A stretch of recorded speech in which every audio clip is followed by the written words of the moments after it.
নমস্কার, welcome to power of losers YouTube channel. আজকে আমরা পার্সেন্টেজের এই অঙ্কটি করব।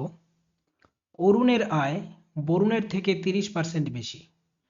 বরুণের আয় অরুণের থেকে কত কম?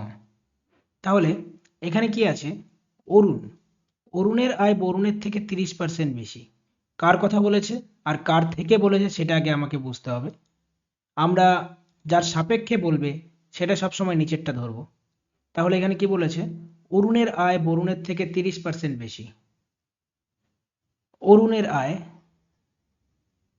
বরুণের থেকে 30% বেশি। এখানে 30% মানে আমরা কি জানি? আগে 30% মানে আমরা জানি হচ্ছে 3/10। তাহলে যদি এখানে অরুণের আয় বলে, তাহলে অরুণের আয় কত হবে? ওর কার আয় বেশি আছে? অরুণের আয় কার থেকে বেশি আছে? বরুণের থেকে বেশি আছে। তাহলে অরুণের আয় কত হবে এখানে?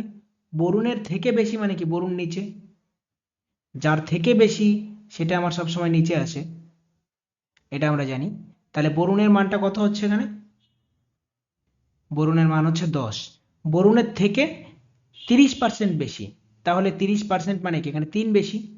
তাহলে অরুণের কত হচ্ছে এখানে? অরুণের হচ্ছে 13। এবার আমাকে কি বলেছে?